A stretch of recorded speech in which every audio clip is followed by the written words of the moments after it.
नमस्कार बच्चों, स्वागत है आप सभी के आपके अपने YouTube चैनल पे। ओके बच्चों, आज हम लोग हल करने वाले हैं क्लास 12 केमिस्ट्री का विलियन चैप्टर का एनसीईआरटी एक्सरसाइज क्वेश्चन नंबर 2.33। बहुत अच्छा क्वेश्चन है और यदि आपने इसकी प्रीवियस क्लासेज नहीं देख रखी हैं तो प्लेलिस्ट में लेक्चर्स अवेलेबल हैं, आप वहां से देख लीजिए। इसके पहले वाला जो क्वेश्चन था ना 2.32, सेम मेथड पे ये भी क्वेश्चन है। ठीक है, थोड़ा सा डिफरेंस है कि वहां वियोजन स्थिरांक दिया हुआ था। ठीक है, इसमें निकालना है आपको। ठीक है, चलिए हल करते हैं।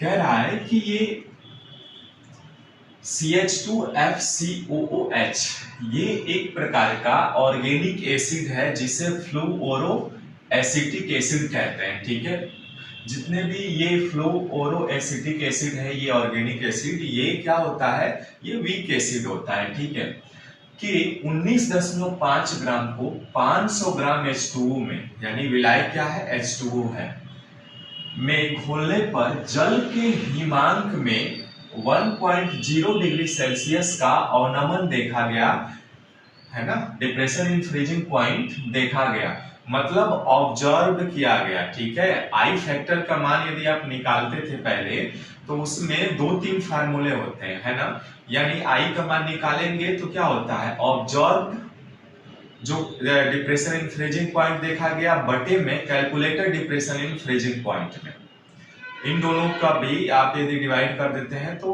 क्वांटम फैक्टर आई का मान निकल जाता है।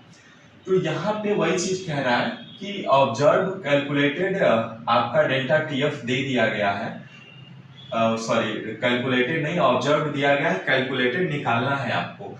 फ्लूओरो एसिटिक अम्ल का क्वांटम फैक्टर यानी आई तथा वियोजन स्थिरांक यानी Ka का मान निकालना है आपको। ठीक है, क्वांटम फैक्टर आई का मान आपको निकालने हैं।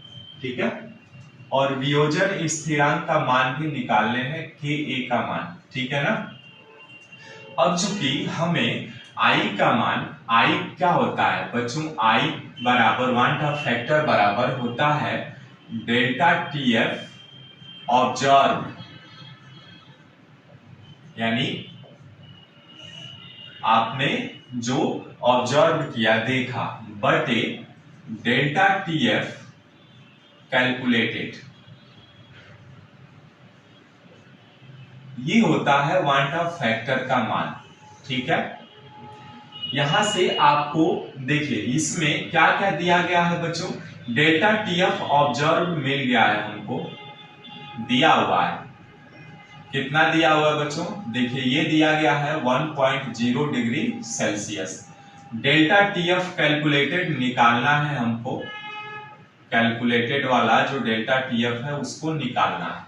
ठीक है, अब चूंकि देखिए इन सबको निकालने से पहले यहाँ पे विलेय क्या है, जो सॉल्यूट है वो आपका क्या है, सॉल्यूट जो है वो क्या है आपका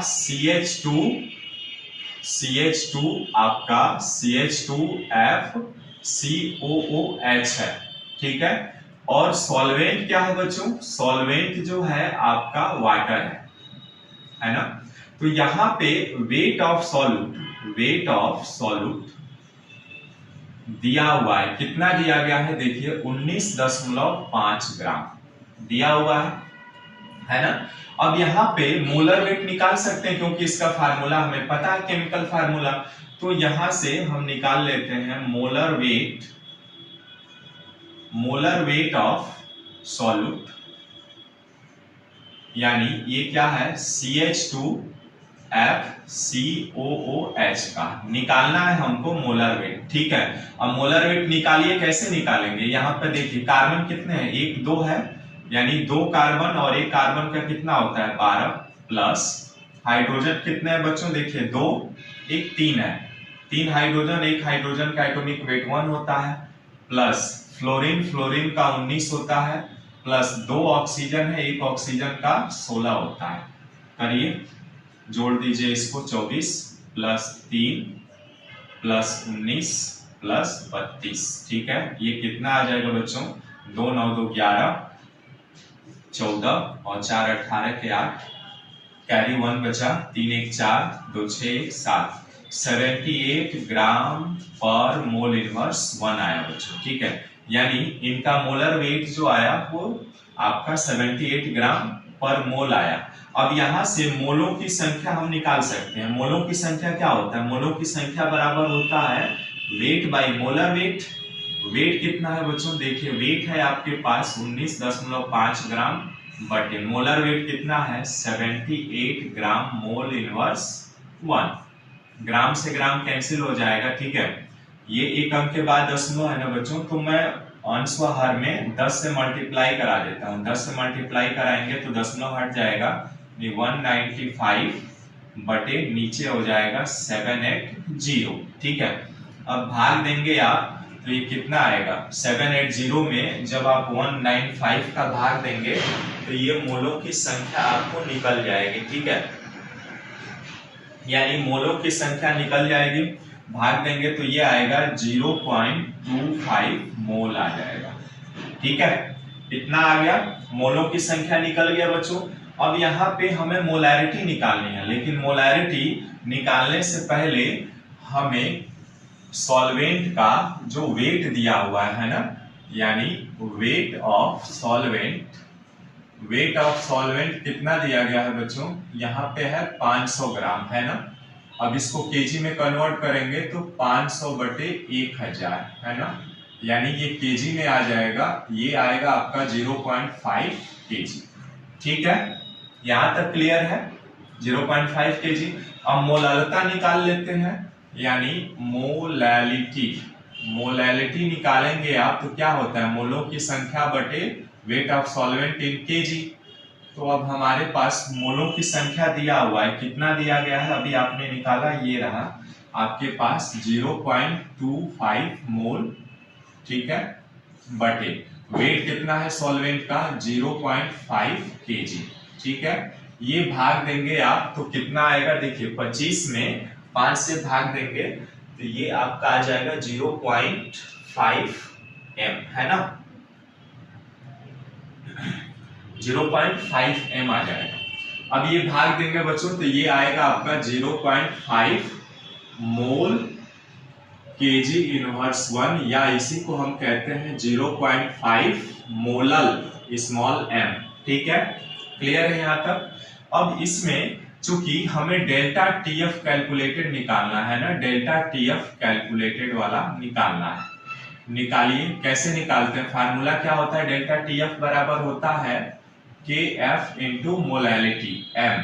अब चूंकि देखिए इस प्रश्न में KF क्या है? आपका मोलल स्थिरांक है, और वाटर के लिए मोलल स्थिरांक क्या होता है? 1.86 ही होता है, ठीक है। मोलैलिटी M का मान आपने निकाला है 0.5, ठीक है। अब तो ये आएगा 0.93 डिग्री सेल्सियस आ जाएगा, ठीक है। अब यहाँ पे आपके पास क्या है? डेल्टा टीएफ कैलकुलेटेड भी निकल गया और डेल्टा टीएफ ऑब्जर्व वाला दिया हुआ है, तो आई फैक्टर का मान आसानी से निकाल सकते हैं हम, ठीक है। आई फैक्टर बराबर डेल्टा टीएफ ऑब्जर्व बटे डेल्टा टीएफ कैलकुलेटेड वाला, है ना। अब कैलकुलेटेड वाला यानी ये डेल्टा टीएफ ऑब्जर्व कितना है? आपका है 1.0 डिग्री सेल्सियस बटे ये कितना है? डेल्टा टीएफ कैलकुलेटेड आपने निकाला 0.93 डिग्री सेल्सियस, यानी इसमें ये भाग देंगे तो ये आएगा 1.0753। इतना आया आई का मान, ठीक है ना। आई का मान आपने निकाल लिया तो आई का मान 1.07, आई फैक्टर का मान निकाल लिया, यानी वांट ऑफ फैक्टर पूछा था हमसे, निकाल लिए। अब हमसे क्या पूछा है? वियोजन स्थिरांक पूछा है बच्चों, यानी के का मान। तो के का मान निकालने से पहले इसका ये जो रिएक्शन है, यह जब आप वाटर में डालेंगे तो ये क्या होगा? वियोजन होगा, यानी वियोजन के पश्चात कुछ इसके मॉलिक्यूल्स क्या होंगे? डिसोसिएट हो जाएंगे। तो इसके रिएक्शन को हम देखते हैं पहले, ठीक है। चलिए देखिए CH2 आपका FCOOH। अब देखिए ये रिवर्सिबल रिएक्शन होते हैं, जैसे ही आपने H2O में इनको डिसॉल्व करते हैं आप, तो ये क्या करते हैं? आयंस में आयोनाइज्ड हो जाते हैं, है ना। आयोनाइज्ड हो जाएंगे, यानी ये आएगा CH2FCOO माइनस, ठीक है। प्लस H प्लस आयन निकलेगा, ठीक है, यानी ये निकला आपका। अब चूंकि हम जानते हैं कि देखिए इसका 1 मोल है ना, 1 मोल है, यानी T बराबर 0 समय पर, यानी जब रिएक्शन स्टार्ट नहीं हो, रिएक्शन होने से पहले इसका 1 मोल था, लेकिन प्रोडक्ट तो कुछ नहीं बना ना, जब रिएक्शन होगा ही नहीं तो प्रोडक्ट बनेगा नहीं। अब चूंकि यहाँ पे कुछ समय पश्चात, यानी जब ये इक्विलिब्रियम स्टेट में आ जाएंगे, यानी T बराबर, हम साम्यावस्था पर यदि कैलकुलेट करें इसको, तो T बराबर साम्यावस्था पर जब रिएक्शन स्टार्ट होगा तो इस एक में से कुछ ना कुछ कमी होगा, क्योंकि डिसोसिएट होंगे तो कुछ यहाँ से कमी होगा। उस डिग्री ऑफ एसोसिएशन को हम मान ले रहे हैं, यदि अल्फा हो रहा है डिग्री ऑफ एसोसिएशन, तो यहाँ पे इसका मॉलिक्यूल्स कितने हो जाएंगे, अल्फा बनेगा, ये भी अल्फा बनेगा, लेकिन ये अल्फा तभी बना ना जब 1 मोल में से कमी हुई, यानी यहाँ पर कितना बचा, 1 माइनस अल्फा बचा, ठीक है। अब चूंकि शुरू में हमने मान लिया था इसका जो है कैपिटल C कंसंट्रेशन था, तो C कंसंट्रेशन में से ही इतना घटा, यानी टोटल कितना घटेगा, यानी इसमें से C इंटू में गुणा करा देंगे तो इतना इसमें कमी हो गई। ठीक वैसे ही ये अल्फा बना तो C से मल्टीप्लाई करा देंगे तो ये C अल्फा बन जाएगा, ये भी C अल्फा बन जाएगा, ठीक है। अब यहाँ तक हमने देखा कि T बराबर साम्यावस्था पर ये आपका कैलकुलेट हो रहा है, यानी C अल्फा प्रोडक्ट बन रहे हैं और इधर आपका C1 माइनस अल्फा होता है, ठीक है। अब चूंकि हम जानते हैं कि वियोजन स्थिरांक Ka बराबर क्या होता है कि अभिक्रिया के पश्चात जो प्रोडक्ट बना उनका गुणनफल, यानी C alpha into C alpha, ठीक है, बटे में अभिक्रिया के पूर्व जो आपकी कमी के बाद जो आपका बचा वैल्यू वो लिखेंगे, यानी C इंटू 1 माइनस अल्फा बचा, ठीक है। C से C कैंसिल हो जाएगा, यानी ये मिलेगा हमें C अल्फा स्क्वायर बटे 1 माइनस अल्फा, यानी हमें Ka बराबर मिला क्या, C अल्फा स्क्वायर बटे 1 माइनस अल्फा, ठीक है, ये मिला हमें। अब चूंकि इसको हम इक्वेशन 1 मान ले रहे हैं, इसको यहीं पे एज इट इज करते हैं, तो I का मान कितना होगा बच्चों इस रिएक्शन के लिए, यदि I का मान आप निकालेंगे तो I बराबर क्या होता है बच्चों, I बराबर क्या होता है, अभिक्रिया के पश्चात कुल मोलों की संख्या, यानी कितना बना, अल्फा बना और प्लस अल्फा बना, ठीक है। अभिक्रिया के पूर्व कुल मोलों की संख्या तो कितना था, यानी ये 1 माइनस अल्फा होगा, यानी प्लस में 1 माइनस अल्फा, और टोटल कितने मोल्स थे, तो 1 थे, यानी minus alpha plus alpha cancel हो जाएगा, ये मिलेगा आपको 1 प्लस अल्फा बटे 1, ठीक है, यानी I बराबर हमें कितना मिल गया बच्चों, 1 प्लस अल्फा, ये मिला हमें, ठीक है। अब चूंकि देखिएगा I का मान आपने अभी निकाला है ना बच्चों, ये रहा, तो यदि इसका मान I का मान इसमें रख दें तो हम अल्फा का मान आसानी से निकाल सकते हैं, इसलिए यहां से I बराबर कितना है, 1.0753, यही है ना, ठीक है, बराबर 1 प्लस अल्फा, या यहां से अल्फा बराबर हो जाएगा क्या, इसमें से इसमें -1 कर लेंगे, 1.0753 -1 है ना, अब घटाएंगे तो ये मान कितना आएगा, 0.0753, ये आ गया आपका अल्फा का मान, ठीक है ना। अब अल्फा का मान यदि इसमें रख दें तो वियोजन स्थिरांक का मान भी मिल जाएगा, है ना, मिल जाएगा, आसानी से मिल जाएगा, ठीक है। इसका स्क्रीनशॉट ले लीजिए, फिर आगे हल करते हैं इसका। तो इक्वेशन ये है 1, यानी Ka बराबर हमारे पास कितना है, C अल्फा स्क्वायर बटे 1 माइनस अल्फा, ठीक है। Ka का मान चूंकि निकालना है हमें, C का मान अभी मोलैरिटी निकाला था आपने, ये रहा M का मान, है ना, यानी 0.5, ठीक है, इंटू अल्फा का मान आपके पास है 0.0753 का होल स्क्वायर, ठीक है, बटे, अब देखिए यहाँ पे 1 माइनस अल्फा है ना, तो 1 माइनस अल्फा है, तो चूंकि ये एक वीक एसिड है तो अल्फा का मान क्या होगा, हम 0 के बराबर दिखा सकते हैं, है ना, यानी निगलेक्ट कर सकते हैं, तो नीचे क्या बचेगा, 1 बचेगा, ठीक है। अब कैलकुलेट कर लीजिए, आ जाएगा आंसर आपका 0.5 गुणे देखिए इसका स्क्वायर करेंगे तो 0.0753 गुणे 0.0753, ठीक है, गुणा करेंगे, बटे में 1 है।